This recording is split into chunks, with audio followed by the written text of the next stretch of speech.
Tonight? Right now. It's raining? It's been heavy winds all day. Man, that's fucked up. Tomorrow gonna be hot as hell in California. I told you should have brought your ass to Cali.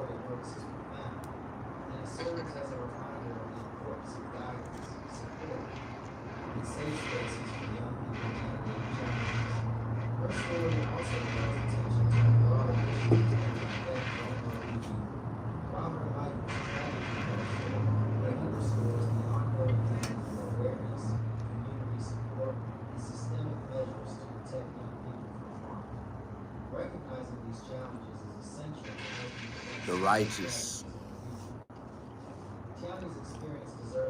Don't try to shake it. It's easy. The righteous.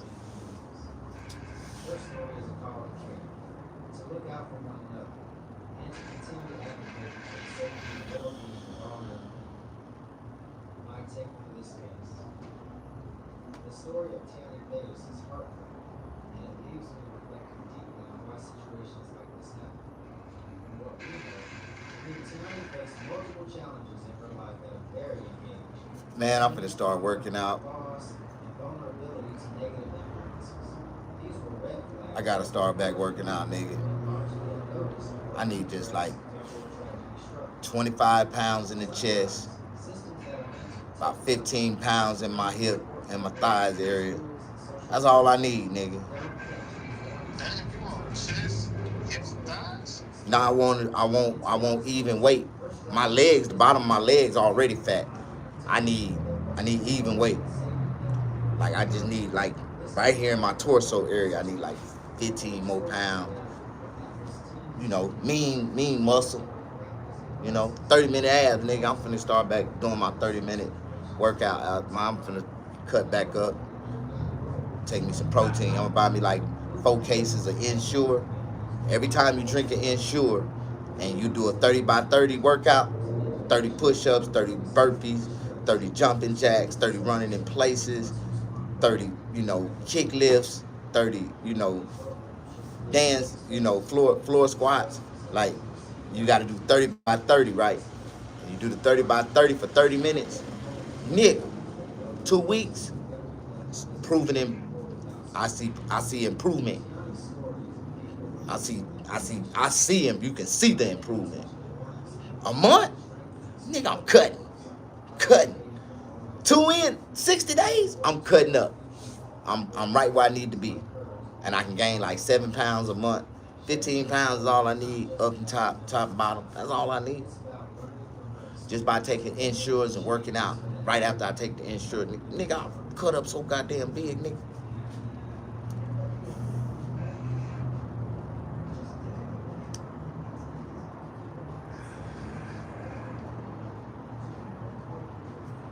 I cut up so big.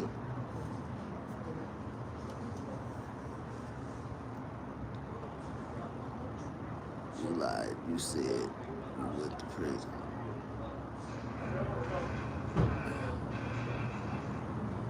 I'm a real gangster from Chicago. I had a problem looking at you, saying that. For real, G?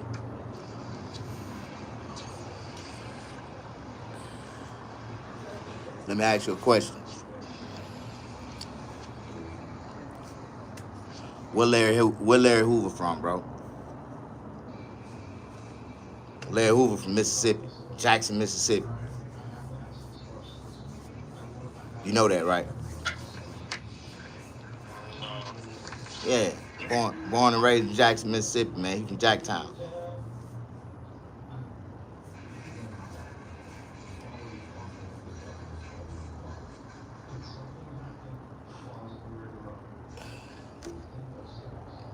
You playing that game?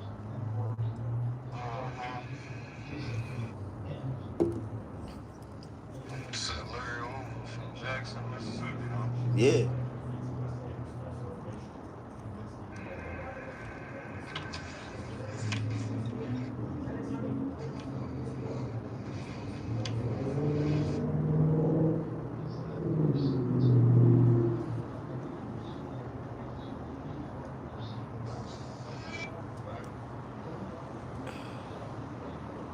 Both of us could, Cam.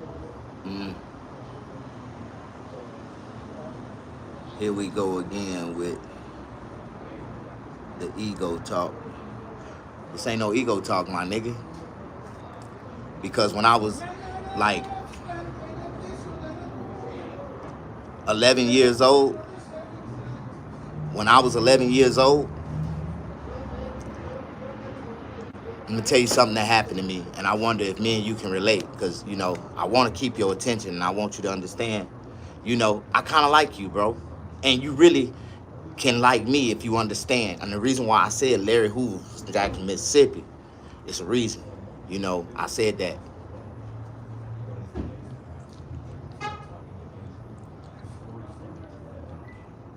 And this ain't no ego trip, my nigga.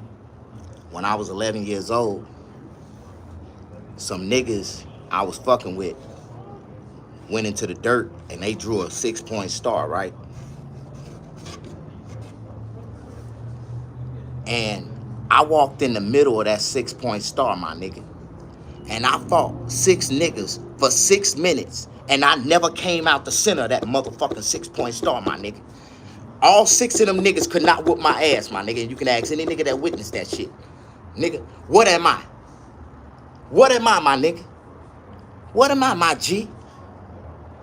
Do you know who the fuck you talking to? I'm a gangster too, nigga. And that's one thing I don't share with the world, but I tell you about it tonight, my nigga. I'm GD, I'm BGD, Black Gangster Disciple, my nigga. So I really, truly support Larry Hoover. I just want to let you know. But see, I'm a dangerous motherfucker. I'm more than just a gangster, nigga.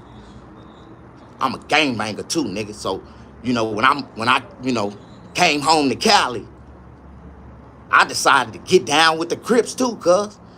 So I'm a gangster Crip, nigga. I'm a dangerous combination. See, gangsters, remember, we in an organization. We ain't a gang, nigga. And I got, I can't tell you, I don't want us to go to the feds talking over YouTube, talking about some gangster shit. But let me tell you something. When I walked out the penitentiary, man, I walked out with a crown on my head, nigga, and I had rank. and one thing about me, my nigga, it's only one way to walk out the penitentiary a gangster, my nigga, and that's by following the rules, the codes, and the laws. You know what I'm talking about?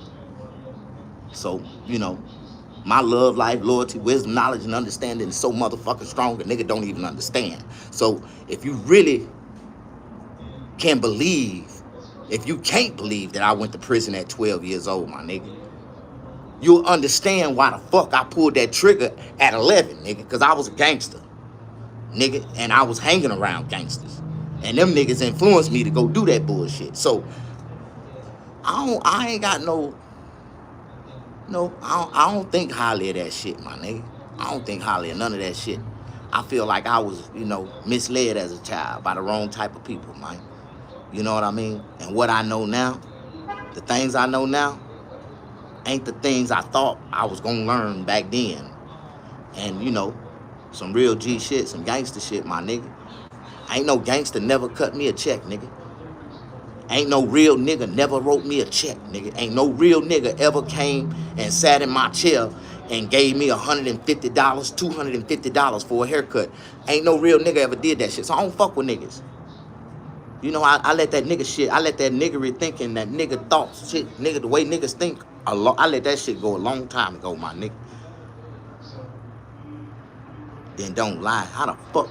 Man, let me tell you something, brother.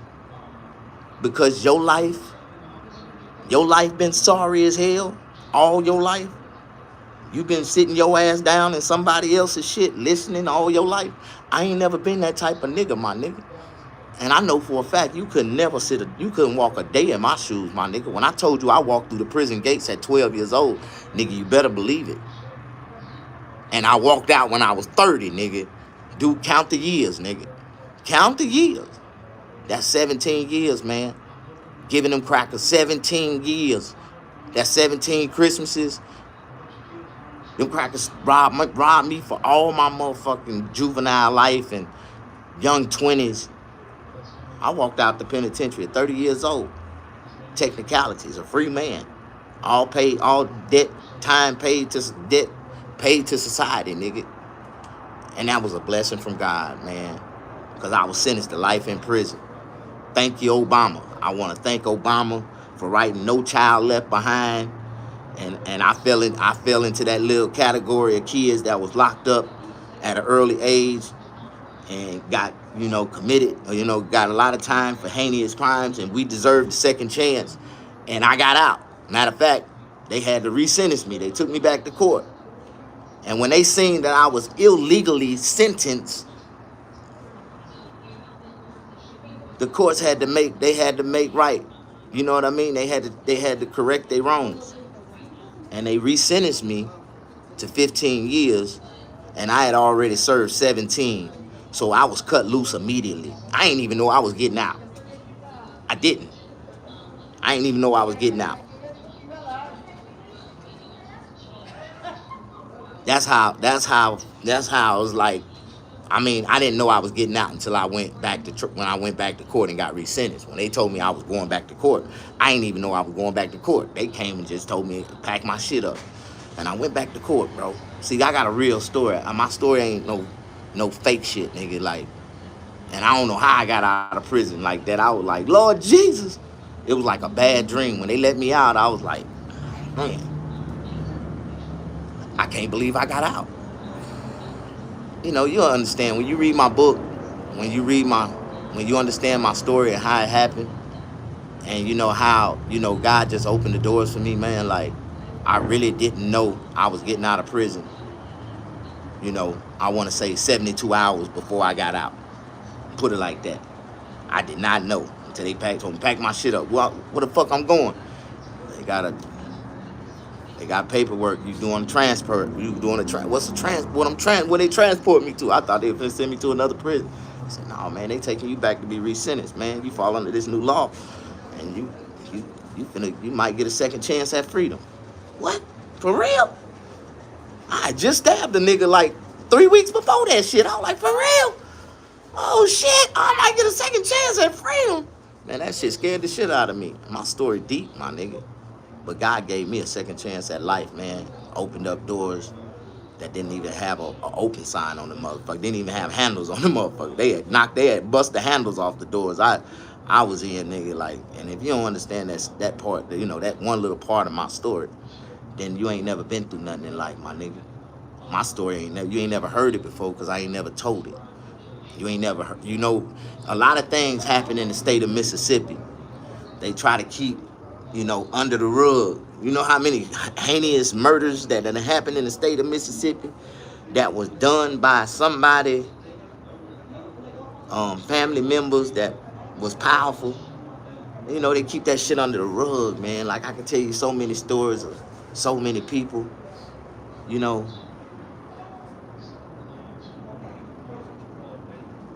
know so many people locked up for crimes I know they didn't commit, but they died in prison.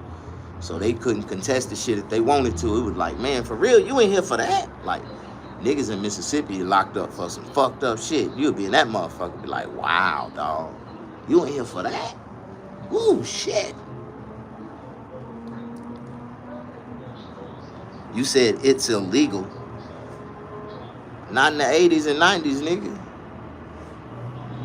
Kids was getting sentenced faster as adults. Shit, them motherfuckers didn't know what to do with us. They were like, man, certify that nigga as an adult. Certify him as an adult. I don't know how they certified us, but they sure certified. The next day we were certified in the county jail with adults. And so you just don't understand about certain states and the different laws. A lot of people in certain like city places and people in metropolitan places, you wouldn't think that black kids would be treated like that or go to prison or get locked up. Bye? Yeah, I got you. I just double tap because inside I can tell you a good dude. But stop telling people that white folks put you in prison at 12 years old, bro. They did put me in prison at 12 years old. You want to know why I say the white folks put me in prison at 12 years old, bro? Because There was details to my case that never was brought up. There was a white kid and a black kid with me that actually was the state witnesses against me. And they was the brainstorms, how do you say, the masterminds of the robbery and everything. But they told the police that I was. See, what it was is that the white boy parents had money. They got him attorneys, and the attorneys had coerced the nigga what to say, and they said what they said, and they used the white boy as the main witness that was going to testify against me for the robbery. Said that we inspired or conspired. I came up with the idea to rob the store at the white boy house. Now, they had full statements written against me and everything. So, because I was the young black kid, I was just a fall guy. I was only 11 years old when I committed the crime. When I committed the crime, I was 11. I stayed on the run because I did the crime in November. My birthday was in December. I got arrested in January. So I ran for about a good 8 weeks before they caught me.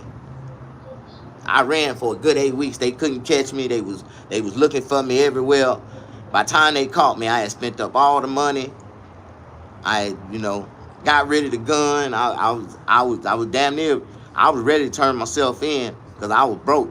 I was buying crack cocaine and I was flipping it, right? I was selling it, but I kept buying coochie, and the coochie overrode me selling it, and I ended up giving my last 2 pieces away for some coochie, boy. And that was the end of it, and after I went broke, I ain't had no money, I ain't had no gun, I sold my pistol, and I was like, you know what? I'm just gonna go on and turn myself in now. You say you innocent because someone ratted on you. Makes sense? Yeah, bro. Them niggas snitched on me. Them niggas gassed me up to go in there. They said they were gonna go in there with me. Then when we got ready to get in the store, I'm like, y'all walk in there first and act like y'all finna do some shopping. And I'ma run in that bitch and lay it down. And we got up there, they were like, no man, you just go on and do it real quick. You can do it. You only do it, man. Go on by yourself, bro. Like, y'all niggas bitches, nigga. I told them niggas that shit right before I walked off. Y'all some bitches, nigga. And I went on that motherfucker and laid that bitch down. Came out with everything, nigga. When I came out, I come out that bitch wide open, nigga. Big ass grocery bag full of shit. I got their ass, nigga. I got it all, nigga. I got it all, nigga. I swear to God, I was breaking that. I never, you can't forget, what happened, how you did it. Because I had an amazing performance when I went into the store. I walked in the store. I had a blue bandana across my face, a blue bandana across my forehead. I had my LA motherfucking Dodgers hat on. I had a LA Dodgers jersey. I had some blue Dickies. I had a blue bandana hanging out my back pocket. I had red bandana tied around my shoes, nigga. Nigga, I went in that bitch, walked into the store. Remember, I'm 11 years old. I walked into the store. It's like 2 o'clock in the morning. I walked in the store, looked at the bitch, walked to the back, grabbed a cup of 40 ounces, put them on the counter. The white lady started laughing at me. I'm like, bitch, what the fuck you laughing at? She like, baby, you know you too young to buy that bill. I said, no, I ain't, bitch. I got ID right here. Came out with that pistol. Bitch, it's a full-time jack move. Don't make it a homicide. And that's when she got started. That's when shit got real. When she realized shit got real, she started trembling. That pistol cocked in her face. She seen that motherfucker. It was too late. I said, bitch, put your hands up. Put your motherfucking hands up, bitch. Well, I can see them. Now I need you to take one hand, bitch. I'm giving this bitch proper instructions, but she's so startled. She started shaking and crying and shit. I'm like, bitch, don't make me shoot your motherfucking ass. Open that goddamn register up. She opened the motherfucking register, but she dropped her hands, and I thought she hit the silent alarm. I'm like, bitch, I told you. Bop, bop, bop, bop, bop, bop, bop. I dropped her. Jumped over the counter, got all the money, put it in a bag. Got me some Newports, got some Cools out that motherfucker. What else did I grab? I grabbed some condoms, jumped back over the counter. I grabbed some Doritos, got them 240 ounces and threw in that motherfucker. Got all that money, took the change and shook the drawer. And I hauled ass. I ran out the store with everything.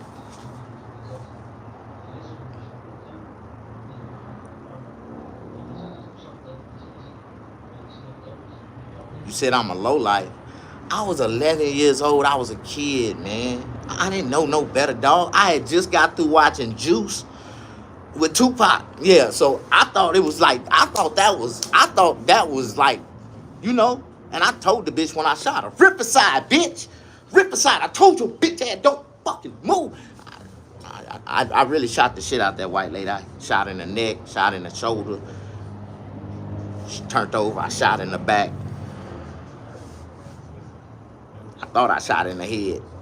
And I grazed her forehead. I shot her right at the top of the head. I thought that's when I shot. When I shot that motherfucker the first time, I thought I popped in the head, but the bullet just grazed her. But she act like she got shot in the head. That bitch fainted. And I don't know why she did that. I gotta finish. Bah, bah, bah. I just kept on shooting. You say it could be corny as fuck. I'm just describing my actions. And I did move fast. It happened in the heat of the moment. I was bah, bah, bah, bah, bah, bah. That's the way I did it. I didn't have no remorse. I was a kid. I just took the pistol and just started pulling the trigger. Bah, bah, bah, bah, bah, bah, bah, bah, bah. But I was a kid. I didn't know no better, man. I was 11 years old, nigga. And I was with a 16 and a 17-year-old outside waiting on me to come out with the shit. They thought they was finna split this shit with me. You got me fucked up, cuz. I just hit the lick by myself. Like, no, nigga. When I ran up on them niggas took off running before I got to them. And they was scared as hell. I went running behind the house. They went running down the middle of the street. And the police caught their ass. I was looking right there. I was right there when the police had them in the middle of the street at gunpoint. Laid out. I'm right there watching this shit. Sitting there right there. I'm ready. I was finna shoot at the police. I was finna bust. I thought I was finna have to bust my way out that bitch. But I was right there on their ass. I had to draw down on the police, nigga. And I swear, that's all I heard them bitch ass niggas say in the middle of the street. It wasn't us. It was Damon. It was the Cali kid. The kid from California. It was Damon. I never forget that shit. I said I was gonna kill that motherfucker. And so what happened was, I got away that night, and the next morning, I went to the bus stop where the black kid was.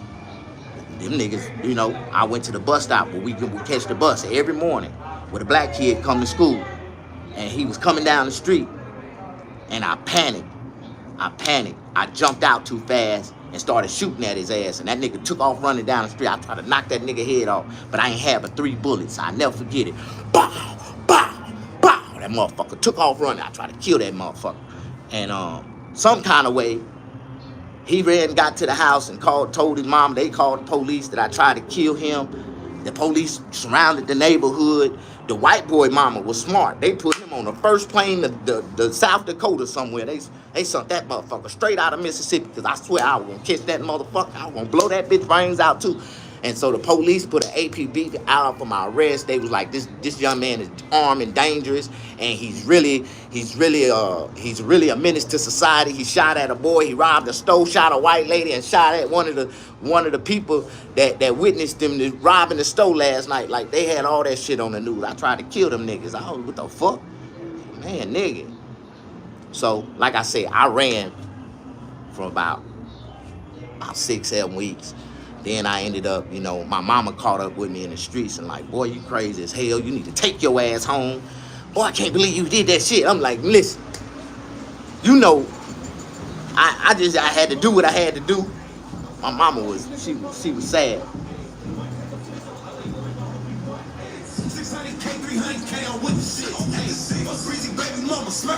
You said unless bullshit. No, ain't no bullshit. Ain't no bullshit. Thumbs down. It's fake. I told you, E-Verify it. It's all in transcript, court documents. I went to court. I told the judge Yeah, I did it. I didn't get. I did it. I fuck. And when that bitch said, we sentencing you to 25 to life in prison. I said, life, bitch, life. I tried to throw the chair at the judge, and them motherfuckers hit me with that shock stick, that taser, and knocked my ass out. I ain't lying. I just remember picking up the chair. That's all I remember. And I just woke up. I woke up back in my cell, and they were like, "Yeah, nigga, you just got 25 to life, nigga." Y'all like, what life? They threw my ass away. No, I was 12 years old by the time I went. I was about to turn 13 by the time I went to trial. But I was 11 when I committed the crime. They was really screwed. They was fucked up in their head. They was like, they didn't know if they couldn't charge me as a juvenile because they was like, this nigga, he shot a white lady. He shot a white lady. They don't care. They didn't care how old I was in Mississippi. This was like some live modern day Emmett Till shit. They really want them crackers was standing outside the jail protesting. No, bring that nigga outside. Bring that nigga outside. I'm serious. Them crackers wanted to kill me. But I was inside the jailhouse with a bunch of niggas and they wasn't going for that shit. They like, man, y'all bring y'all crackers, bring y'all ass off in here and come get him. Them niggas was gonna tear them crackers up. I was like to the inmates, I was like the joy of the goddamn room. They like, this little nigga robbed a store and shot the white bitch. Oh, nigga, we sitting there shooting dice, playing dominoes, smoking cigarettes. They like, nigga, here, smoke a Newport, nigga, you gonna need one. I ain't know I was gonna have to be there for a long time. They were like, yeah, nigga, you need Snicker bars too, because they were like, that's how I ended up stabbing niggas for Snicker bar. I had my first Snicker bar in county jail with Snicker bar and a Coca-Cola with some Doritos. Nigga just point him out, nigga, and I'm going to get that nigga. I was stabbing niggas for Snicker bars in the penitentiary, nigga, in the county jail too. Nigga, I already had nothing to lose, nigga. They used to call me Little Devil in that motherfucker. Little Devil, come here, I need you to do me a favor. And see what it was, I used to be the Little Devil at the sheep party. See, you know what a sheep party is? That's when them niggas will run up on a motherfucker and throw a sheet over their ass and hold them down. And I crawl on top of them like the Little Devil and hit their ass with 2 butcher knives and roll off their ass like Chucky. And they'll slide the sheets off and that nigga be laid there. And, COs come find his ass when it's count time. They'll lock us down, but we open door. Ain't nobody gonna say shit. They'll snatch the body out, corner, come get the body, and it's off to the races. They didn't have cameras in Parchment. You know what I mean? I told y'all, you know how many niggas got stabbed every day? Even the police got their ass stabbed every day in Parchment. Like, shit, nigga, I watch that shit every day. The police paid motherfuckers not to stab their ass, because when a nigga had it out for you, don't worry about it. They gonna get you. They gonna catch your ass. Them niggas ain't got, man, they have niggas walking around with triple life sentences, nigga, walking around wide open with the rest of the inmates. They'll sell that motherfucker up with a white boy where they got 3 years. They don't racially discriminate. No, he got 3 years for child molestation. That nigga find out what he in there, that nigga been in knocked that white boy out, took his ass, man, in there making that motherfucker clean his shoes and drawers and everybody draw. We got a local laundry room upstairs. Nigga, you need your clothes washed? Nigga, we got a nigga. Have you ever seen bleach clothes in penitentiary? They use the wax from the floor that you clean the floor to make that's like starch in prison. You make your pants creased up real quick. That's how them niggas be looking like they should be ironed fresh out the goddamn cleaners in prison, nigga. Like they use the wax from the flows to put on the pants, and they make them niggas that wash drawers and shit. They make them niggas put them creases in the pants and put them up under the mattress. They make them niggas lay on the mattress and keep them flat. Yeah.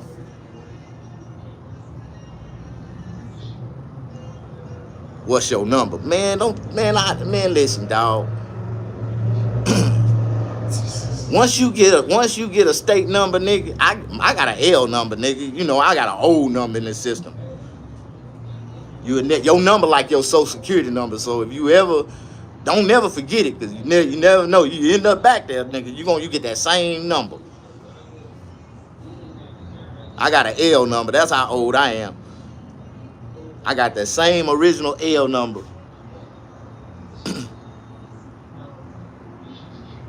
L7594.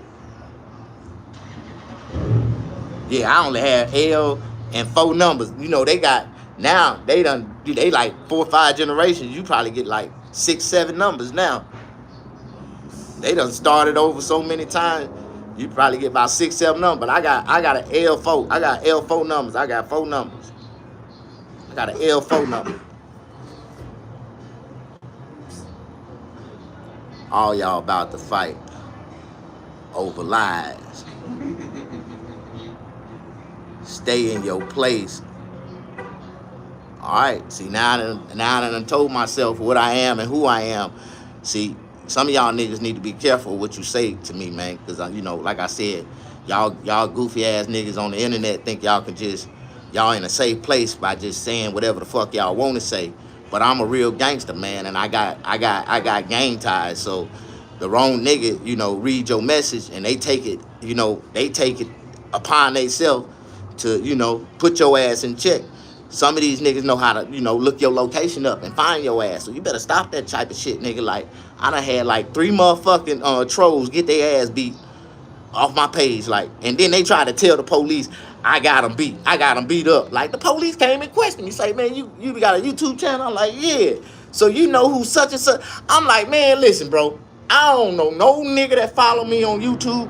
I thought most of them niggas from Argentina or some shit. Like, no, man, I don't know. Like, but what happened? He was like, yeah, man, they said somebody jumped in his DM from your page saying that they disrespected they uncle. I'm like, listen, I ain't even got no sisters, dog. I ain't got no sisters that got kids, so I can be an uncle. And my little brother, he got a baby. And my niece, she ain't old enough to have kids. So how in the fuck did I can be in? I ain't got no nephews. Like, you know, me and my brother, we ain't got no other kids. Like, maybe no, no, I ain't got no nephews, man. So I don't know what you talking about. Shy, you come by me in the bayou right now, New Orleans, Louisiana. What ward you in? You know, had to shoot my way out the Zion Projects, the 9th Ward. Like, I had to shoot my way out the Zion Project. I had to come off that bridge backwards, busting out the window. Nigga, I'm a real one, nigga. I done been in New Orleans and had fun. That's why I caught my kidnapping charge. That's exactly why I caught my kidnapping charge. I had to throw a nigga in the trunk in New Orleans. Nigga thought they was playing with a little one, and I had to show him I was a real one. I jumped out on that nigga with that AK. That nigga lay down. Nigga, get your ass in the trunk, nigga. That nigga got in his ass. He already know. I shot him right in the ass right before he got in that motherfucker. Bah! Nigga, just let him know I was really about that business, man. You know, I ain't playing. I shot that nigga in his ass right before he got in the trunk with that AK. You damn right. Popped his ass. And let him know he knew what time it was. You said I'm in Iraq. You don't have to bring a thing over here but a lunch. Come over here and help us. Man, I done been to Iraq 4 times, nigga. Fuck you mean? I done been to Iraq, Afghanistan, nigga. You know how many babies and women I shot over there? Man, hey, listen. When I had to go, you know, do my service, I really served. And we don't follow no war crime. We don't follow no war rules and none of that bullshit. They say you on post, what you got to do? You gonna cover your post, right? And anything come around that corner, even if it look like a baby basket, what you supposed to do? Shoot that motherfucker. And I used to knock them off out, man. I was knocking their ass down every time they came around the corner. I remember there was a little baby, like 2 years old. He came around the corner so fast, man. I shot him like 4 times, knocked his ass back around the corner. Pop, pop, pop, pop, pop, pop. I was scared. Like, that little motherfucker looked like he had a whole bomb. He did have a bomb. As soon as he went around the corner, it exploded. I heard that little motherfucker in baby language. Akbak Shabak. That motherfucker, when you hear them motherfuckers say Akbak in the name of Allah, Akbak Shabu, man, they trying to blow some shit up. You better shoot them motherfucker.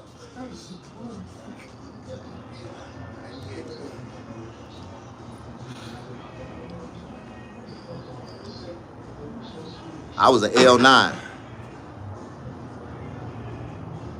Said you a real killer, for real. My rank was L9.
Shit. It's fucking cold, ain't no joke. Better be careful, man. I don't know what the fuck it is.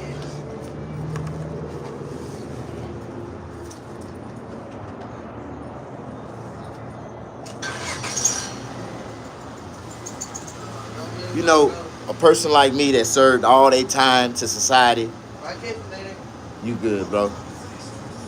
You know, I did 11 years in the hole, man. I ain't got time for no bullshit, man. I live life in peace and harmony now, man. I don't fuck with nobody. I let everybody make their own choices and decisions and live by the rules that they want to live by. I don't bother nobody else. I learned that I can, you know, separate myself from everybody and never have to worry about dealing with them niggas never again, never in life. I don't worry about that type of shit. No, that was my pay rate, bro. I was just telling you what, you know.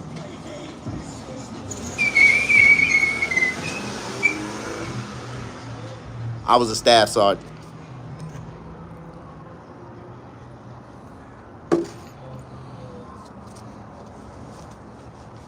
You line up, sir? I'm looking for one right now, man. I had one. Oh, Shit. no, okay, don't worry. What time do you close? 11. 11? Yes. Every day? Yeah. Yeah. Let me get a light from you. Get a light. Yeah. ¿Todo español? No, just a little. Poquito. I understand more than I speak. Oh. Yeah. I have a lot of Hispanic. So I learned. 11 o'clock. Yes. All of the week. Every day. 7 days a week.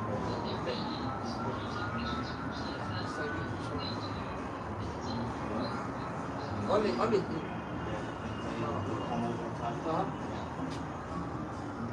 How much? At night, 150. 150? 150? Only at night. No, that's the price at night. What? Start at 150 at night. And So they get the I don't know what to shampoo. say. They get the shampoo, the shave. Yeah, they get the shave, the shampoo, VIP. Just What for to be? Just the haircut by itself. Okay. In the daytime. In the day? In the day, during the regular hours from 9 in the morning to 5 o'clock in the evening, I only charge 75.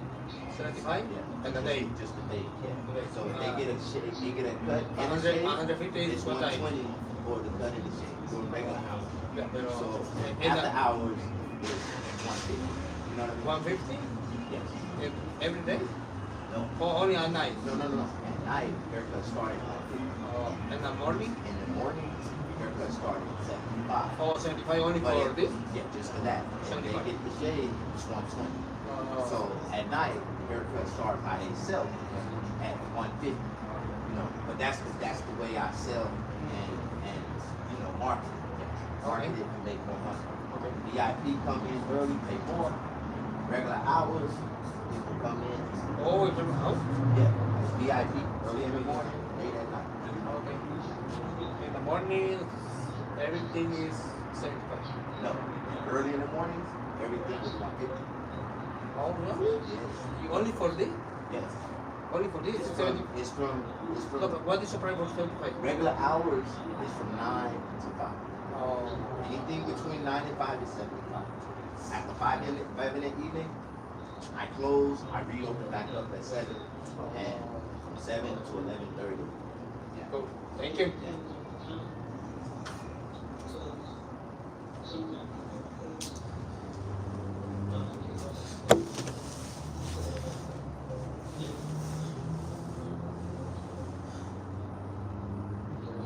Where is everybody from? Push that like button, show me some love. I got 19 people and 9 likes. The conversation is just about to start. Do you know what the topic of this video is? You know. Epstein connects Israel and America to Iran, and Iran spilled the beans on them. They got. See, y'all don't understand when when when certain countries, a lot of countries use blackmail for manipulation. You know what that is? That means they would trick their world leaders over here, and they'll offer them a bunch of women and offer them a bunch of drugs and offer them a bunch of stuff. And once they see that they can get them on the break in, on the comfortable side, and they can take pictures of them, right? Then they'll turn around and use that information to blackmail those people and get them to move in a direction that they want them to move. Do you understand that?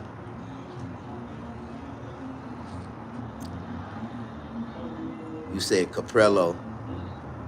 Respect, bro.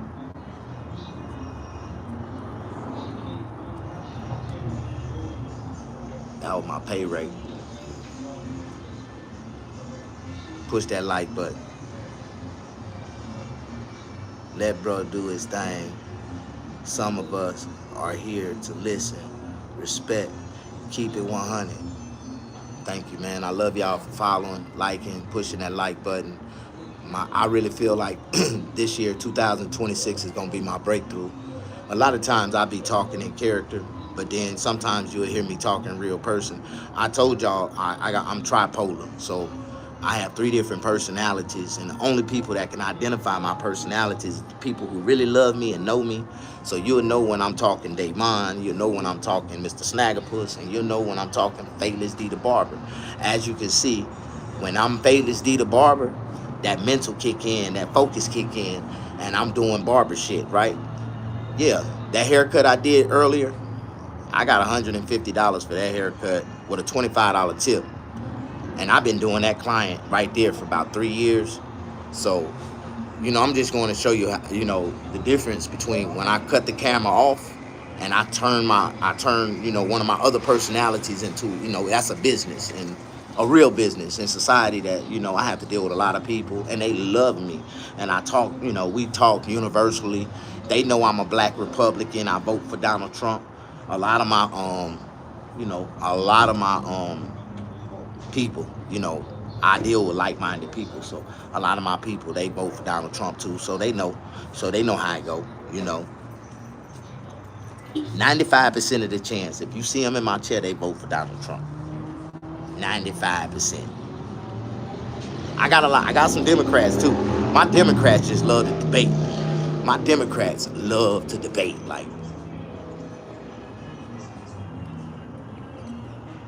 But I know how to, control the balance and keep people entertained and don't make people feel offended. Even though sometimes I do offend people, I try not to. Lots in the chat want to fight each other. Why people want to fight each other? And I don't understand that, because, in life, man, we supposed to be mutual, loving each other. That's why I try not to read some of these comments, because some of the comments will misdirect my message.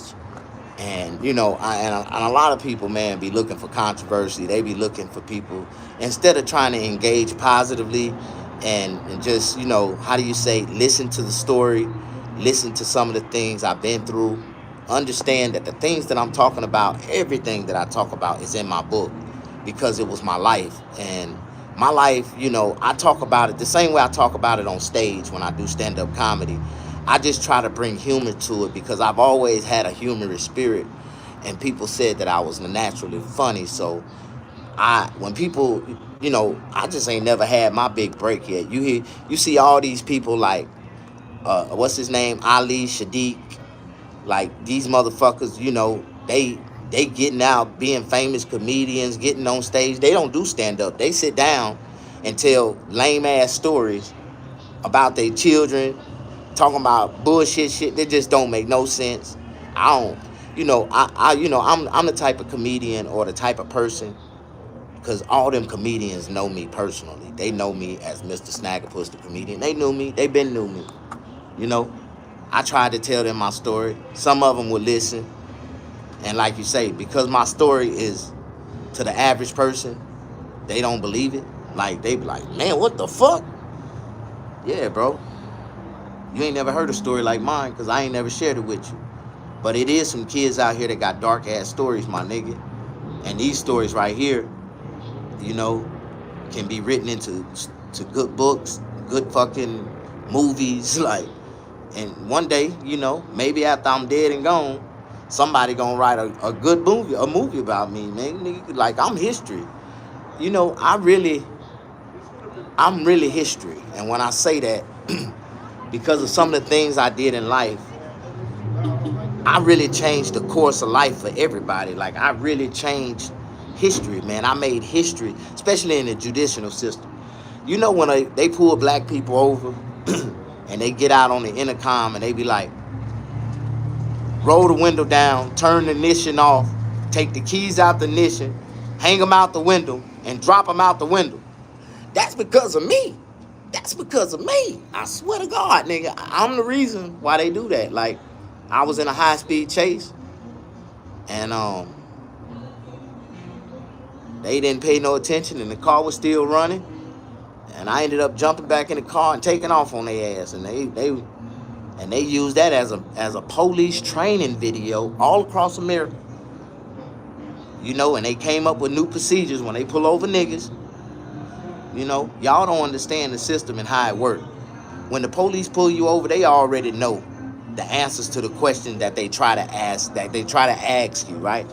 If you're a real convict and you're nigga and you know the difference, when the police walk up to your car, the first thing you're gonna tell them is, I don't answer questions. Here go my driver license, my registration, insurance. I don't answer questions. I don't answer questions.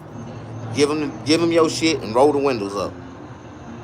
They already know what they dealing with. When you say you don't answer questions, they already know what they dealing with. They gonna give you a citation. They gonna tell you what they pulled you over for. But for a person like me, the first thing they do is they no, Mr. Cole, do you have any weapons on you? How you know I might have a weapon on me or something? Because I done already been to jail for so many times for weapons. So that's the first thing they gonna ask. You got any weapons we need to know about in this car? And I ain't answering no questions. You suspect it's a weapon in here? Get a search warrant. I ain't answering no questions. See, because I'm a convict and I already know how they gonna try to, come at me. So when you be real about the shit, how you doing? Push that like button. Show me some love. I need some love right now. Because I ain't had no love in so long, I forgot what it felt like.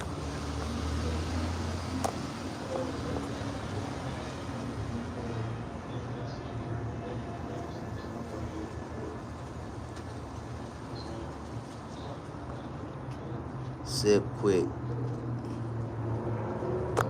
So quick to hate, but we also have to appreciate and respect others and their opinion. But it's okay to stand on yours, but you get respect where you give it. Well, I'm gonna tell you something about respect, bro, and this is what I do for everybody. In order to get respect, you got to give respect first. And I give everybody respect. But for some odd reason, they feel like they can just disrespect me and say whatever they want to say. And people don't understand when they start or open up the window of disrespect. Now, that's why I try not to read a lot of comments and get too emotionally connected to what I'm reading, because if I deem what you say in them comments as disrespect, I'm going to jump through your window and I'm going to disrespect the fuck out of you. Because when you open up the window of disrespect, that gives the other person all rights to jump through your window and start knocking down everything in your motherfucking house, talking about your mama, your kids, everybody. Like, disrespect is disrespect. And if you can't tolerate disrespect, you shouldn't disrespect. Because some niggas can get real disrespectful. You know what I mean? And I'm one of them type of niggas. And I bag it up with hands. I can bag it up with actions. I know how to. Don't worry about it. I'm a kid from the 70s era that used to watch MacGyver. I can look around and just around my environment and look at the elements around me and just with a quick glance and find 20 weapons to fuck your ass up with before you even know it. Like, I've been picked up a goddamn, one of them goddamn, have you ever seen a nigga get his ass whooped with a plastic orange cone, like a cone, one of those commercial cones that be in the street. You know, one of them commercial cones will fuck you up if a nigga get a hold to it and know how to swing that motherfucker and hit your ass in the face with it real fast. Like, that commercial cone will knock all the skin and will fuck you up. Like, I would grab objects and stuff and beat your ass with it that you wouldn't even know. I've been picked up a damn mop bucket out of nowhere and hit your ass in the head. Okay.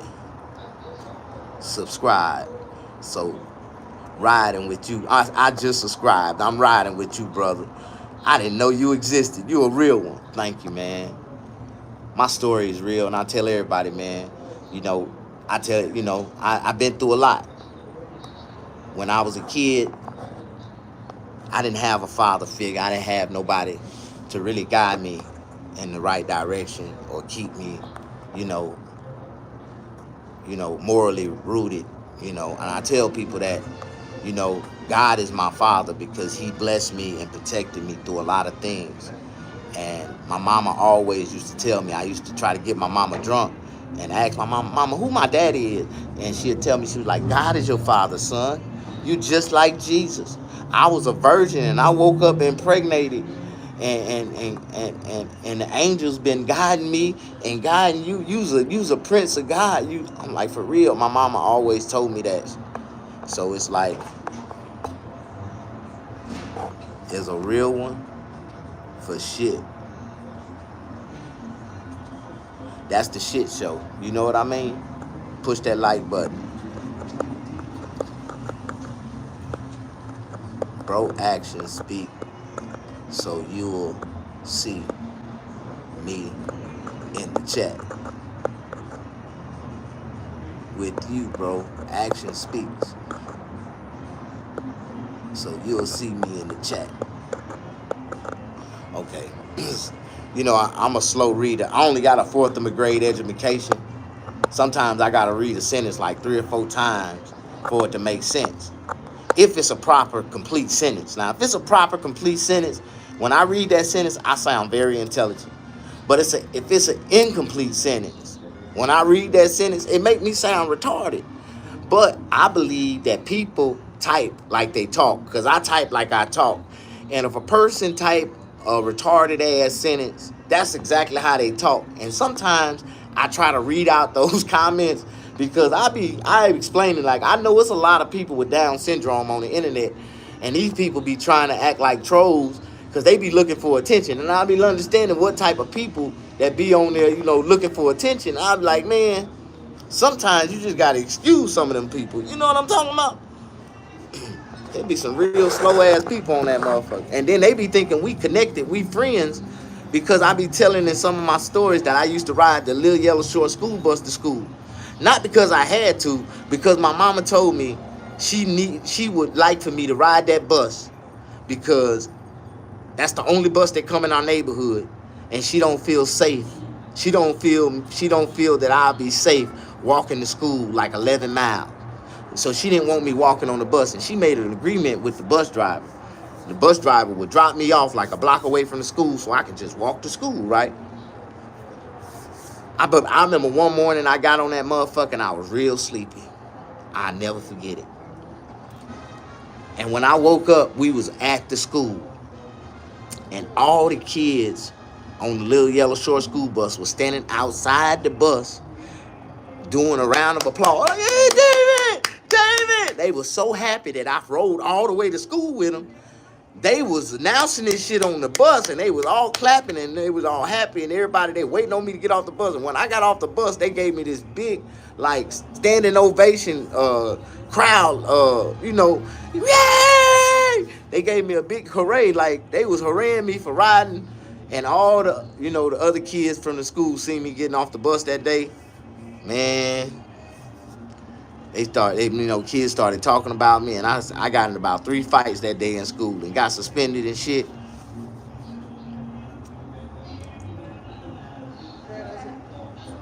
Stop spamming. Charles, you're high. Cool. Cool out, bro. Charles is high. What do you think Charles is getting high on? You think Charles smoking fentanyl, that crystal meth? You can't smoke fentanyl. You can't smoke crystal meth. Well, you can smoke crystal meth, but you can't smoke fentanyl. You know that? That's why I was telling them niggas when they were saying they put the fentanyl in the weed. How they gonna do that? How is fentanyl on the weed gonna hurt you, nigga? Now you gotta snort that shit in order for fentanyl to do something to you. If you smoke it, you ain't gonna even tell. That shit ain't gonna even make the weed taste better, nigga. Gonna make you choke. Like, what the fuck is this? What the fuck is this? I know, cause my homeboys, they tried that shit. They put fentanyl on some weed, and they smoked it, and they couldn't get high. I said, man, you know, fentanyl ain't like crack. You usually can put some crack in some weed. They call that a primo, and you can get high in the motherfucker, dog. I used to make crack blunts, like primo blunts, and I used to sell them to, you know, the nice white girls and stuff. You want a blunt, girl? I got you. I give you 5 primos, and they'll come back with their eyes wide open, talking about, you got 5 more blunts? I want 5 blunts like you gave me. I got 5 blunts from this nigga the other day, and that shit didn't taste like nothing like you gave me. I want the 5 blunts. I got you, girl. Don't chill out. If you ever need something, let me know. You ain't got no money, come holler at me. And they'll fail. They'll come back like 2 days. You got some more of them blunts? Eyes be this damn big. You got some more of them blunts? Yeah. You got some money? I ain't got no money. I ain't got no money. You said come holler at you if I ain't got no money. Yeah, you gonna suck my dick? That's all you want? That's all you want? Yeah. Come on, right here. They, man, white girls suck your dick right there under the damn stairwell in front of everybody. You be like, oh God, oh God. Here, girl. Get you some more. Here go 3 more blunts, girl. I want something. I want another one of those blunts. They come back looking for that shit again. I tell them, I'm like, you ain't got no money. I call a couple niggas over here. We can work it out. I call my homeboys, man. I got some pussy over here, nigga. $20 at the door, nigga. $20 at the door. Them niggas will line up, nigga. I had about 15 niggas in line. $20 at the door. She in there taking dick left and right.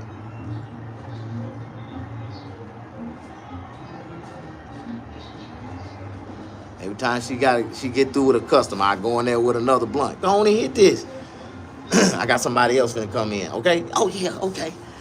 Now I'm tell you, that crack used to make a motherfucker fuck all night long. Push that like button. Let me enjoy the content. So yeah, I used to give white girls cracks in a blunt, and I used to turn them out. We used to fuck the shit out. I know I used to fuck the shit out of them first, and then I turn them once I pass them out. And let them, you know, let the crew hit it. You know, they used to have this song back in the days. Ain't no fun if the homies can't have none. Every weekend I had a new group of white girls in there smoking them blunts, getting the shit fucked out of them.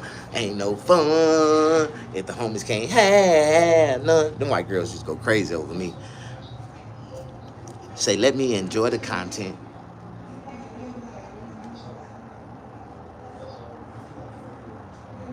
Ain't no fun if the homies can't have none.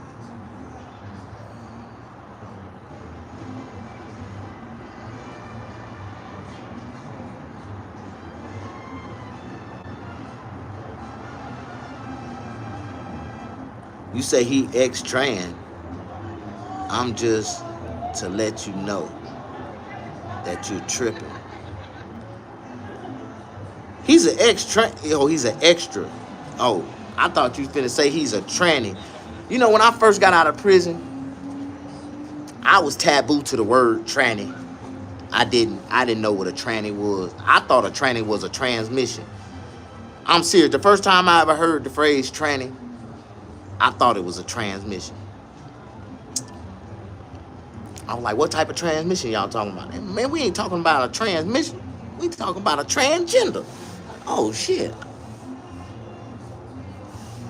I walked up on the conversation of tranny. How y'all doing? Don't nobody like me?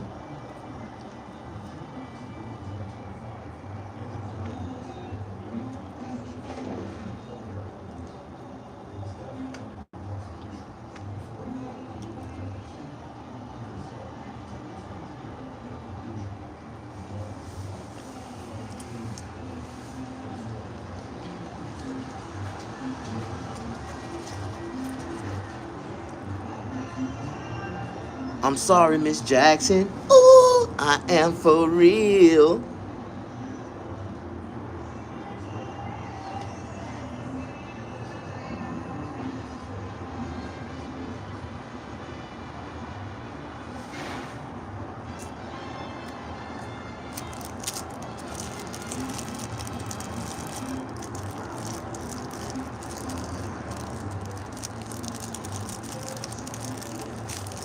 You say you want to hear a story? Have I ever told you the story about Pinky Parker? I got a cousin named Pinky Parker.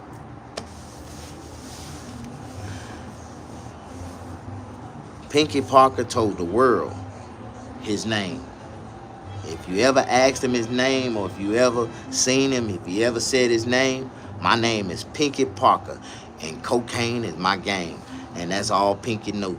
Pinky was the cocaine kingpin of the South. He died with untold riches, untold fortunes. Been selling cocaine since the early 80s, 1982, 84, and never got caught. Never got caught up in no type of situation. Man was untouched, and he died under uncircumstantial, bad, fucked up circumstances. You know what I mean? Unintentional circumstances. He died protecting one of his sisters from one of her crackhead boyfriends. But, LOL, I used to sell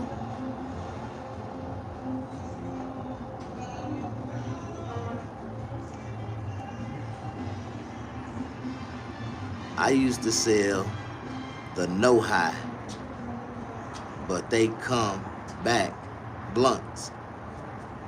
Is crash. Mr. Coleman, ain't got a wood rocket cube around there? Nah, bro. No? Nah, Alright, man. Thank you. Good for the hustle, though, man. Keep looking.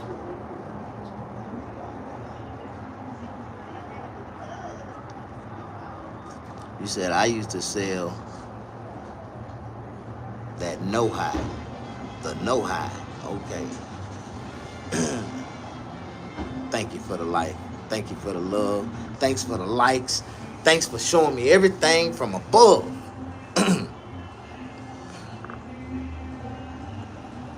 I ain't got that much juice in my device.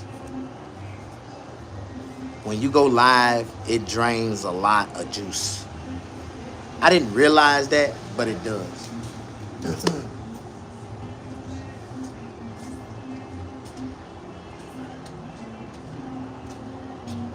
Feed for us, that's right.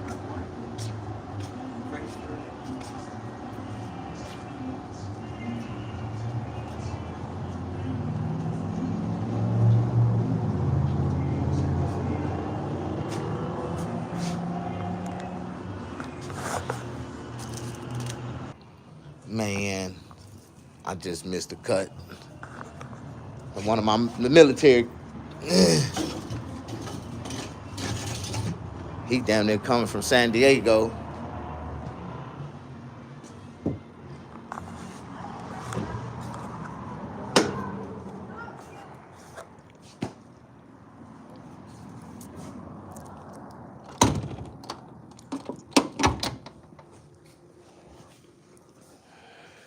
Man.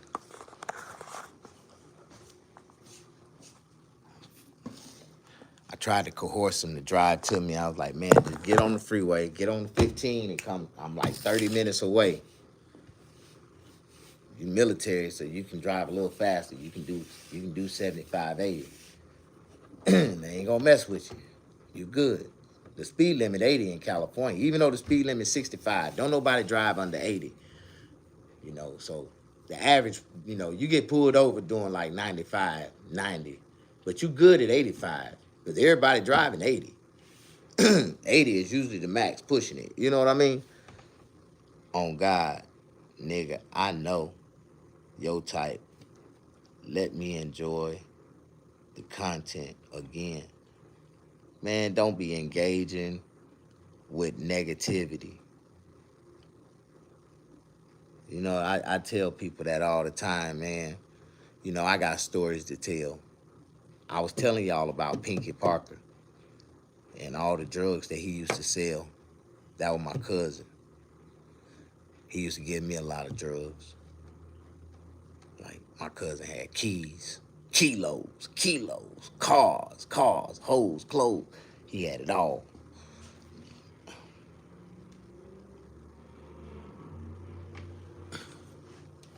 That was my nigga. Police respond to the address where Donnie says the shooting happened.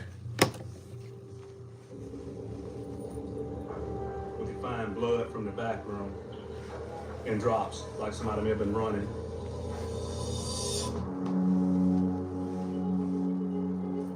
Louisville, Kentucky, 7:45 p.m. In the Portland neighborhood, shots ring out. 22nd floor, though, we just got 2 shots fired. 2 plainclothes detectives spot a car speeding down an alley away from the shooting. Pull it out, pull it out.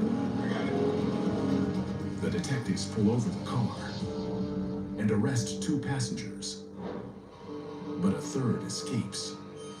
Outstanding suspect, he's going to be a blackmail, was wearing a white t-shirt, and has brakes.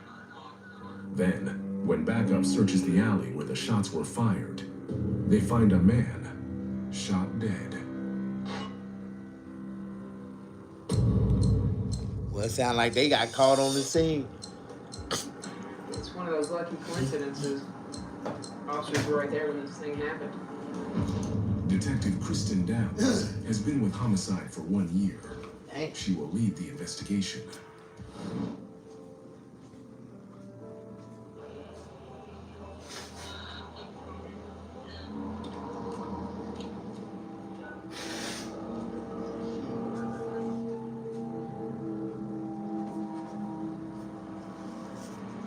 Where's these instruments?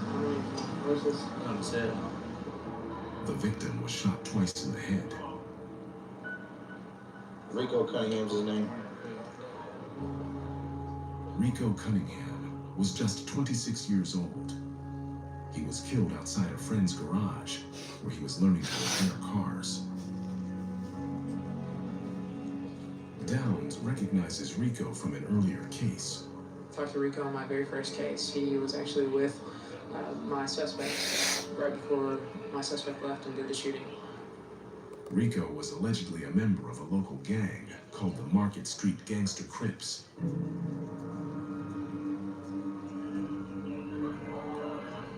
Shell casings under the east side of him. Near Rico's body are 2 9mm shell casings. We had 2 officers that were right close by, heard the gunshots, saw this car pulling out, and were proactive and stopped his car. 2 men in the car were taken into custody. Market Street Crips. He was too. Yeah. So they know each other. That's why I said, What's the connection? What did he do wrong? Yeah, I was gonna say, if they're the same group, They, did he they do- just got out of prison here recently. So do you think I don't he think wrote so. on? Or? As far as I know, he never has, but he may have done more than not put money on their books, whether he was supposed to or hit one of their girls while they were inside. You never know. Detectives Mike Woodard and Tremont Banks pulled over the fleeing car. We went to attempt to stop the car. The front right seat passenger bailed out of the car. After a short foot chase, we lost sight of him somewhere around this way. Okay. Right through here. Banks retraces the path where he chased a third man that got away.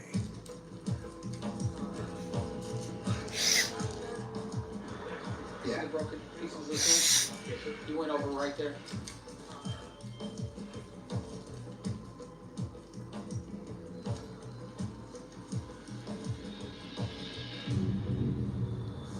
That's what it looks like.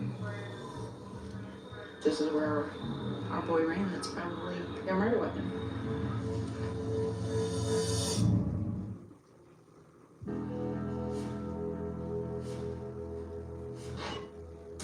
In Louisville, Detective Kristen Downs and the Homicide Unit are working the murder of Rico Cunningham, gunned down in an alley.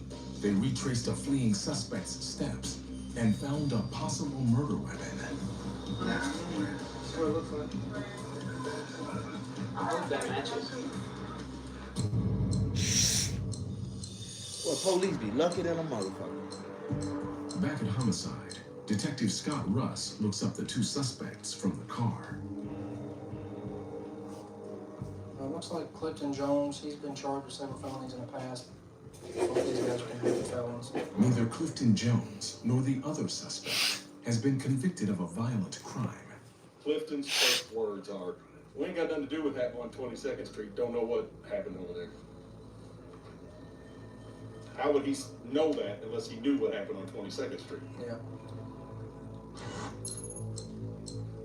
Russ goes in to interview Clifton, the driver.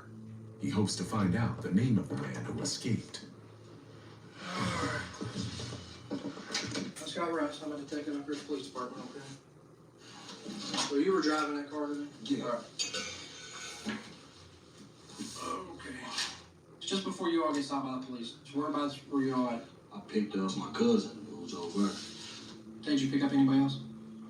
Yeah, I picked up little Mikey who was in the car ran. Clifton claims the man who escaped is nicknamed Little Mikey. Yeah, little Mikey. So where can we find little Mikey at? But says he does not know where Little Mikey lives.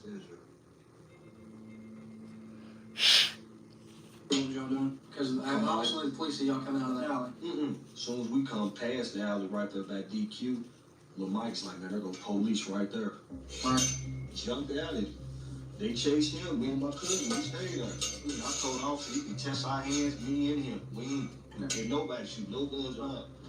What about Clifton claims he did not drive down the alley where the body was found.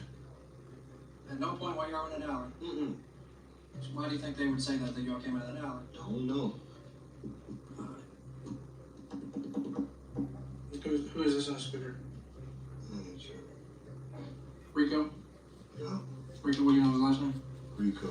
So is Rico. Rico Cunningham. He can examine all your people up around Murder Street, right? Yeah. Clifton admits that he was friends with Rico. Well, he's laying dead here in the alley right on 22nd Street where y'all came out of the alley. No. Yeah? Damn. What do you think about that? And the problem is, in the same path old boy took off of when he ran out of your car, laying in the grass is a 9mm handgun. Guess what Rico was killed with? 9mm. If Mikey gets out of your car, shoots or kills somebody, gets in your car, you all leave the scene, and he bells out of your car and leaves like a 9mm handgun, you're arguing a complicity to murder charge.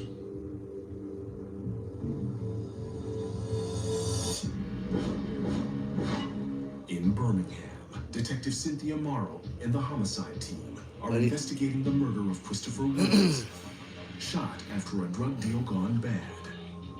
Now, the team is searching the house where the shooting took place. So the cowbell came back with a name. No, that can't be right. You don't know, do you? There are secrets, and then there are necessary secrets. My reputation, everything. Push that like button. Show me some love. I think what we're looking for here is a serial killer. Hey Mom, it's Nature's Way Sambucas, the go-to for immune support. Delicious deep purple gummies, made with a 64 times concentrated elderberry extract. Basically, we're the mother of all elderberries. That's Nature's Way, leading the way since 1969. Contractors, you do great work for your customers. But did you know shops on Service Titan get an average of 4.7 out of 5 stars on review sites? Earn more top marks with premium customer experience with Service Titan. Book a demo today.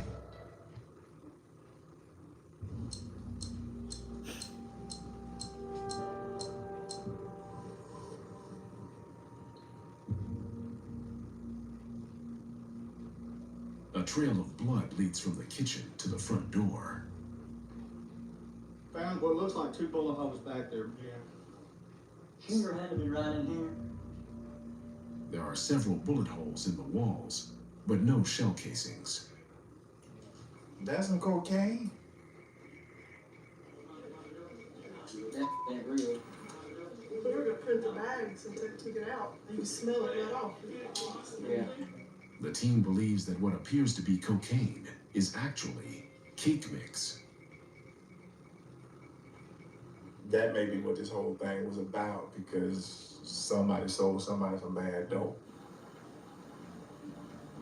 There ain't no loyalty among dopers, you know. Everybody's out to get, you know, what they can. They could have been set up, we don't know. Then they get in here and everything turns bad.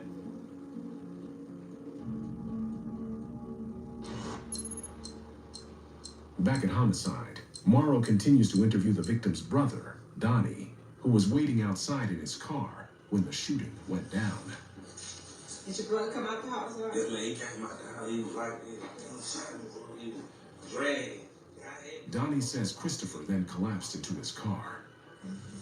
Did you see anybody else at that point? The tall, lanky dog skin, like ran out the door. According to Donnie, a man was chasing his brother out of the house. And I was trying to hit him because I seen him with a gun down by his leg. Donnie says he tried to hit the man with his car. And when I floated, like going towards him, and then he took off. And then I'm looking, he jumped the fence. Okay. What was Sanchez? Morrow asks about the second shooting victim who was in the car with them. And who was shooting Sanchez?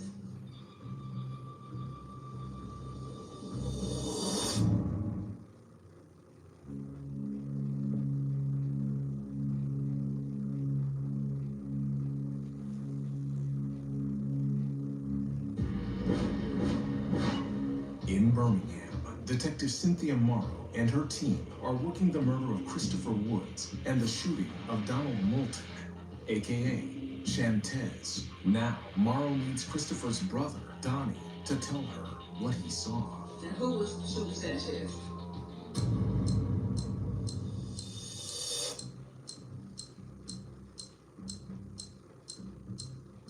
He had jumped out the car. According to Donnie, he doesn't know how Shantez was shot. When we pulled up, the gas station, I was just telling him, please call the police, please call the police. They do like the police, they on their way. Man, like I told him, man, I had a good feeling something like that.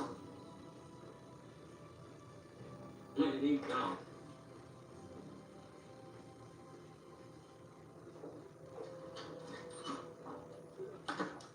There go Mike. Morrow meets with Detective Mike Allison, who just returned from talking to Shantez at the hospital. Shot in the finger and the hand. He said the brother shot him. Brother the dead guy. Shantez claims he was shot by the victim's brother, Donnie. Let me tell you what he said to me. I even asked him clearly. I said, well, what happened to Sanchez? He said, when we got to the store, he just jumped out the car and walked off. Somebody lied. He said he never mentioned he had any guns. Somebody's hiding something.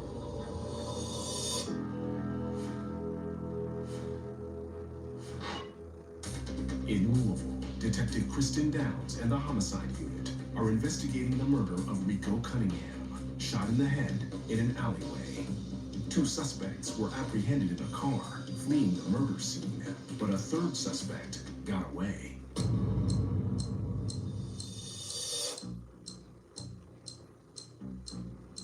If Mikey shoots or kills somebody, gets into your car, you all leave the scene, you're not going to get complicity to murder charge. I'm straight. I'll call my lawyer. I'm done. So I'm saying, I don't want to tell you to do. I'm done. I'll fight the case for penitentiary. All right?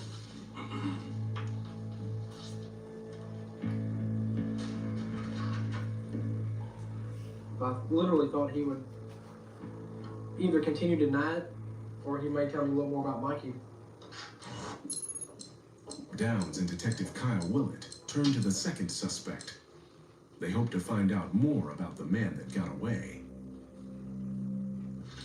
Tell me about what went on. What were you doing earlier today? My cousin came to get me. We just rolled around. Who was riding with you? I don't know. What did he say? He introduced me to nothing like that. He claims he knows nothing about the man that Clifton referred to as Little Mikey. What did he look like? I say that was 60 with some braids. You know Rico. Yeah, my whole family got him. Cause he used to. You don't seem too upset that he's dead. Nah, I'm over scared that I'm gonna get locked up for this stuff. The guy that got out of the car was packing a 9mm and same gun that was used to shoot. I just never seen no gun in the car at all. Period. I don't know nothing. I swear I've been in the back seat, just sitting in the back seat, laying down, and then you get pulled off. You're okay to take that charge? No, why I gotta take a charge? Because you're in a car with 2 other guys where someone got killed. And you won't come off the 3rd person who drops my murder weapon. I don't know him. I'm not gonna lie to you. I'm trying to go home to my girlfriend. That's not gonna happen. You're already going to jail tonight.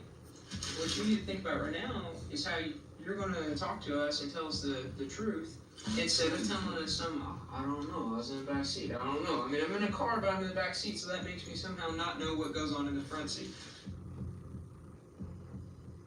I don't know nothing else. I swear to God. Sit tight for me just a second, okay? And I'll be right back. He's still playing stupid, like he doesn't know what happened. I'm gonna book these guys on parole violations for now. I don't know if Little Mikey's anyone's real name or not. It kind of sounds like something Clifton just made up. Clifton and the other suspect are placed under arrest for violating their parole. Good thing with them is they're not going anywhere. They're being revoked, and probation parole's put a detainer on them, so they're not going anywhere. Now we're gonna look to the car for any evidence that'll lead us to the 3rd suspect.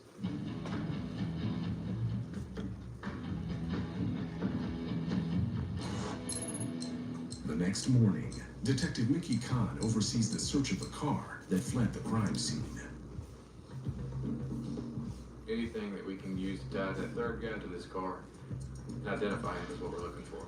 Fingerprint, DNA, whatever.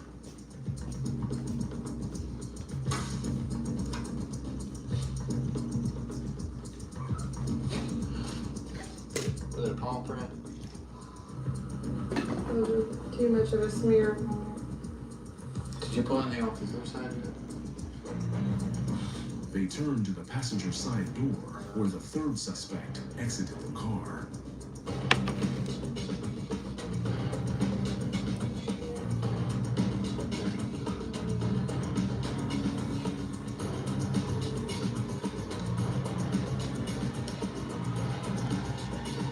Looks like a pretty decent one right there now.